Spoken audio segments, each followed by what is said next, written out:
But it's great to meet you. Thank you for taking a minute out today. I appreciate it. Yeah, thanks for having the conversation. I love it. Yeah, absolutely. So before we get into your life as an advocate Yeah. and a speaker and an author, I want to know first and foremost, one of the most momentous events of our lifetime, which was the pandemic. 4 years ago, we were trying to figure out how we were going to get through it and all the ramifications. How did you ultimately get through that time period? And how did it change the way that you live your life now? Yeah, that was wow, a certainly tough time in my life. I mean, I'm sure we hear that a lot. But I was a brand new pastor, and so I was just stepping into an internship in the Methodist Church as a pastor. And right at the beginning of COVID, the senior pastor was diagnosed with stage 4 lung cancer. Oh, And so that happening, during this pandemic, I mean, he just couldn't have any visitors. He couldn't do anything. And then another very close friend, actually three close friends, all got diagnosed with cancer right at the same time. And so, just personally, it was a very difficult time. And I'm trying to step in as a pastor and figure out what I'm doing. And then it's a pandemic on top of it. I was in Vail, Colorado, which was one of the first cities that was hit really hard because of the skiing. And so it just it was a one day at a time. This I have no idea what I'm doing, and I'm just going to trust and one step forward. And it's interesting, that's really guided a lot of my life since then. Is before then I real perfectionist, and I want to have it all figured out, and I'm going to think about what I say before I say it, and I'm going to have everything buttoned up. And there just wasn't an opportunity to do that. It was yeah. just like, this is a mess. I don't know what I'm doing. I just got to go. And I've lived my life a lot more in that philosophy of just like, I don't know, I don't have a lot of the answers, I have no idea what I'm doing, and I'm just going to trust and have some faith and have some fun, and let's see where this ride goes. Sounds like a silver lining almost, Yeah. you know? I wrote a book recently called The Magic is in the Mess. And I think that really was like the start of that, of life conspired to, make a big mess for me, certainly to step into. And, and I found that's where I found happiness and joy. I mean, man, I was trying to keep that at bay most of my life, of like, nope, it's going to be, all cleaned up and tidy over here.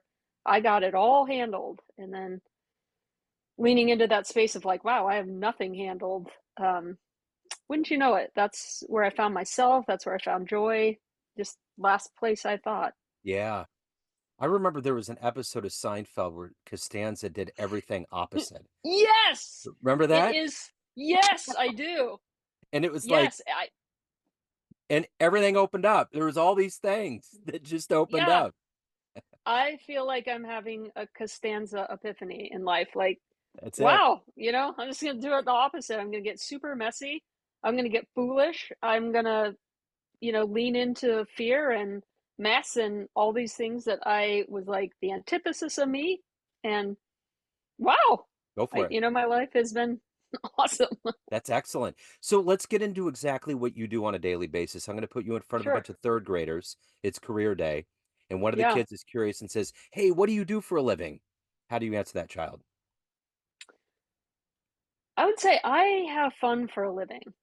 I follow my heart. And I thought, when I was in third grade, that you had to pick one. I thought you had to pick one career, and, it needed to be what everybody else would be proud of. And I tried doing that, and that turned out not to be, very fun for me. I, it was more about doing like what I thought my teachers wanted me to do and what my parents thought, I thought they wanted me to do, and what would look good for other people.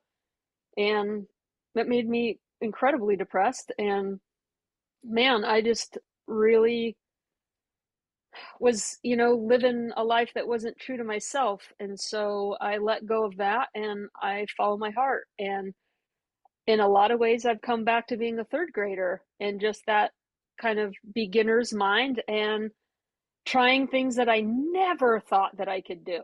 Like I tried writing a book and it turned out I loved it. And I didn't think I was any kind of writer. I had this story like I'm a math physics person. I'm not into writing. I tried public speaking. I mean, talk about the shyest, most introverted kid in the class. I never raised my hand. And I got this, just like I just wanted to try it. And it lit me up in all kinds of ways. And so, and lately I tried something that like so profoundly afraid of. Number one fear, singing. I just like, wow, I kind of grew up with this story. Like, you know, I a couple times as a kid, people are like, Molly, don't sing. And I just took that as my truth. Like, I'm not a good singer. We're not a musical family. I just don't do that. But living in Nashville, here's the place to just try it out. And so I, kind of raised my hand and was like, hey, I'd like to try to write a song. Um, and I leaned into it and wow, like that has been, the one of the most magical, amazing experiences of my life. And it turns out like, wow, there's really something to this. So I'd say um, that's what I do for a living. I follow my heart and I try new things. And more than anything, I want to help share that with other people. I want people to know like, hey, there's not just one way to do this. And if the way you're doing it's not working out for you, there are a lot of other options. And there's so much more out there. There's a lot of joy. And, I'm all about following that authentic path, like really listening to yourself, regardless of what others may think, how you are at it, or any of those things. So what did you want to be in the third grade? What was your ultimate dream? In um, this is kind of funny. So I'm not going to answer your question, but I'll circle back and answer your Sure. question. So in fifth grade, I wanted to be an airline pilot. That's what my dad was, and I just wanted to follow in his footsteps, which really spoke to I just want to please everybody. I want to do it right. And so I really took on his dream for a long time. But if I step it back a little bit, when I was in third grade, I wanted to work at SeaWorld. I wanted to work with dolphins, be in the water, be in the ocean. And I circled back around to that when I was heading to college. I got a degree in biology and environmental studies. I just went to the wrong coast. I went to the Maine coast when I should have been in California for that dream. But, Yeah. have had many careers since then. So, talk to me a little bit about your careers and your evolution to right now. Mm-hmm. What were the seeds that were planted into you to write and to get to a point where you are doing what you want to do with your life right now? What were those things that actually were harvested to become you? Yeah. It started all the way at the bottom. I was very suicidal as a kid. I was in a pretty deep depression, had lots of thoughts of suicide. I just couldn't figure it out. Why can't I figure life out? Why am I so unhappy? Nothing seemed to work, and I just couldn't seem to do it. And I didn't know that that was something that you could talk about or that you could get help for. So I navigated that on my own.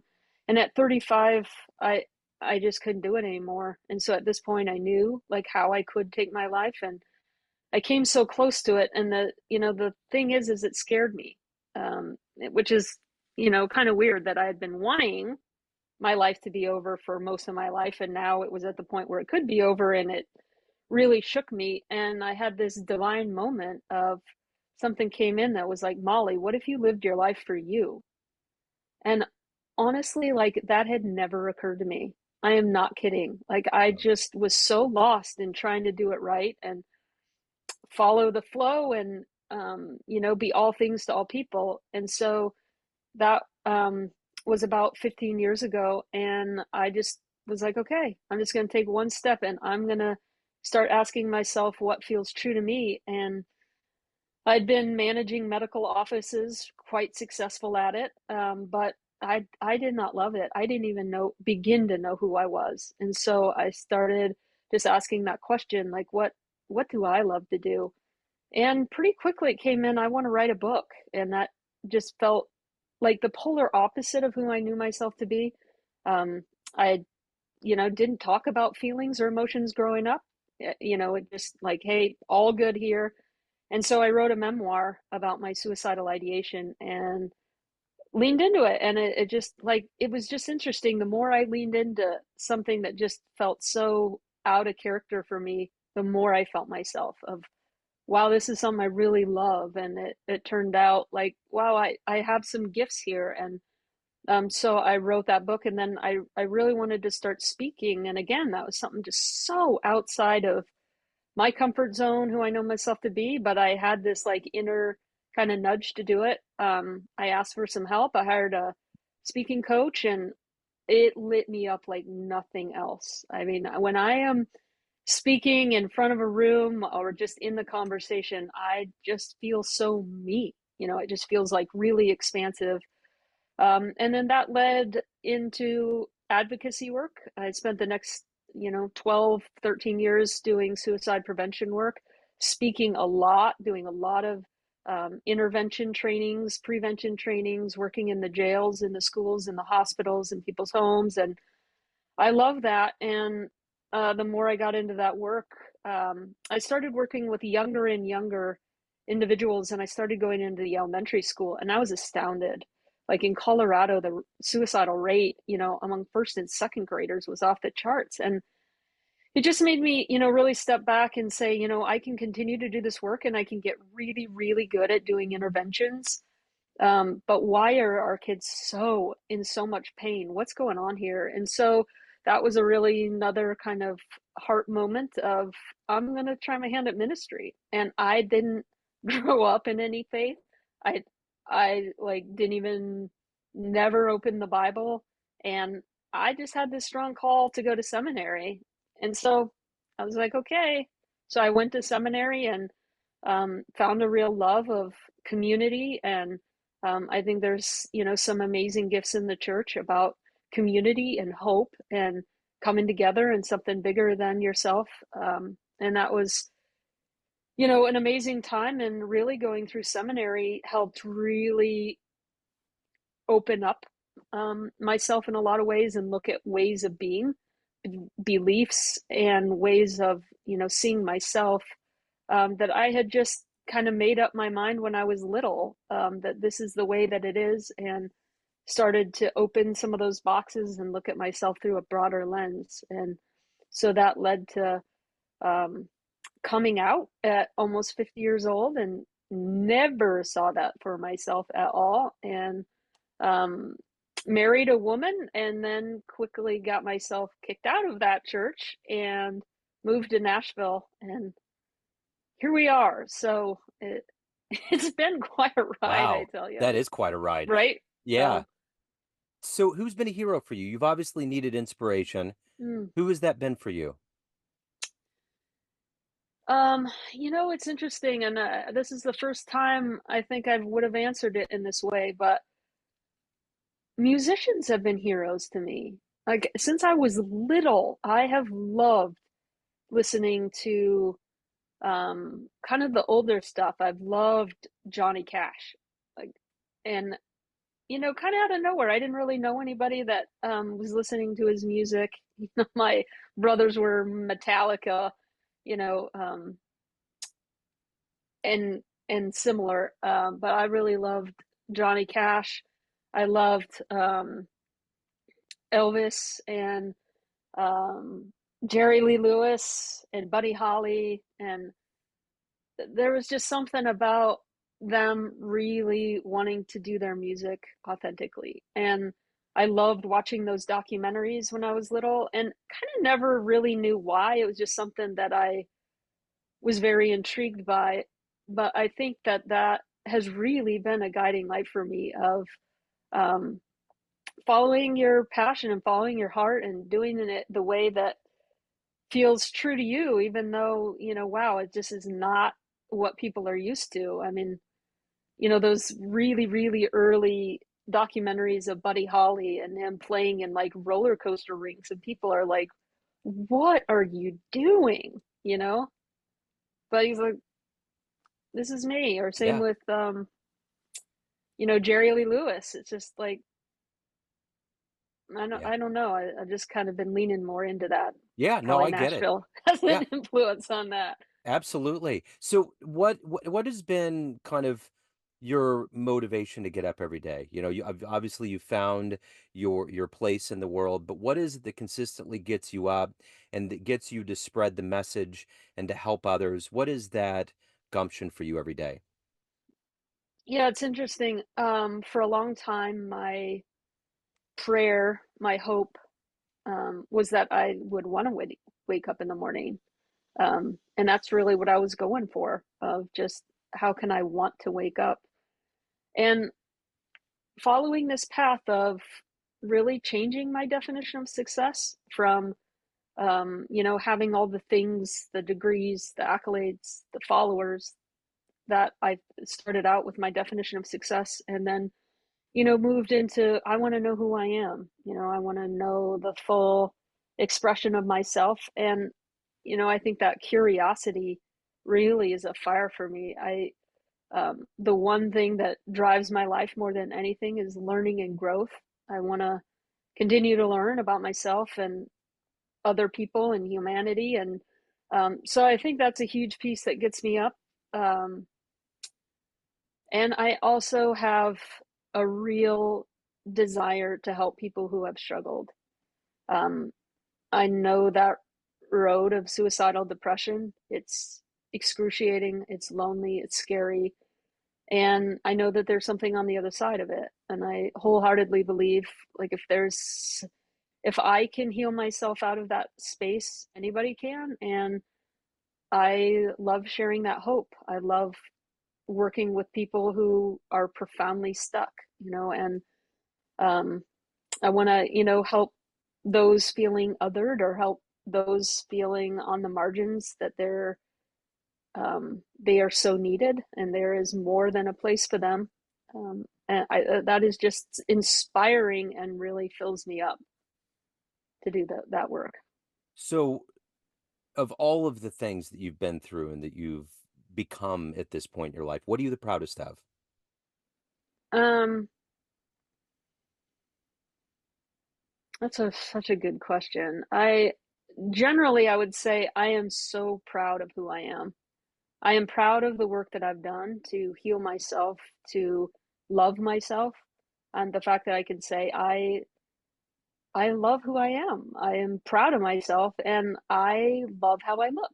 Like, I look in the mirror and I'm like, dang, I look awesome. I'm proud that that is my truth today, because it has been the opposite of that for a very long time. Um, so I think that's the thing that I'm the most proud of. I'm proud of the inner work that I've done, and I'm proud of the stand that I've made, for myself. Of I want something more for myself. I want to enjoy my life, and and I love helping others kind of find that same space. So at the end of the day, everyone has a perception of you, family, friends, all of your readers, Hmm. everyone that knows you, but you run the show. What's your perception of you? Who do you think you are? Oh man, you ask great questions. Thank you. I love it. This Good. this is a good one. I think that I am a a soul having a human experience, wanting to know the fullness of who I am. I think I am very, um, I'm super sensitive. I'm open hearted, and I'm really in touch with spirit. And I, I think that really guides what I do. And I feel like I'm, up for wherever that leads. Courageous, and I'm gonna take that fool's leap. I don't always know what is gonna be next, but I lead with my heart, and if I'm doing something, I'm gonna be all in with it. Um and I don't know, like, today I can say, hey, I'm an author, I'm a songwriter, and I am just as curious to see what tomorrow may bring. So if anyone wants to listen to your music, if anyone wants to get Magic in the Mess, Mm, learn more about you, reach out, the good business, where do they go? mollybooker.com. There you go. Doesn't get any easier than that, does it? Nope, it is easy. And man, I just want to say, take a listen to these songs. I just recorded them at Blackbird Studios in Nashville with some amazing artists. And what a thing to see, your heart and your healing and your words be kind of co-created into something and this kind of have this life of its own. So it's so fun. Yeah, absolutely. What an amazing story, Molly. I mean, Yeah. there's so many things that obviously were stacked against you and to overcome. It's very inspirational, very refreshing. So thank you for sharing your story and keep doing the great work out there. Hey, I appreciate it. Thanks for the conversation. And thank you for the questions. These Yeah, are some good ones. I loved it. absolutely. I figured it So was a good fun. way to wake everybody up. So it's Yeah, good. right? Yeah, let's just jump right into it. Cool. Send my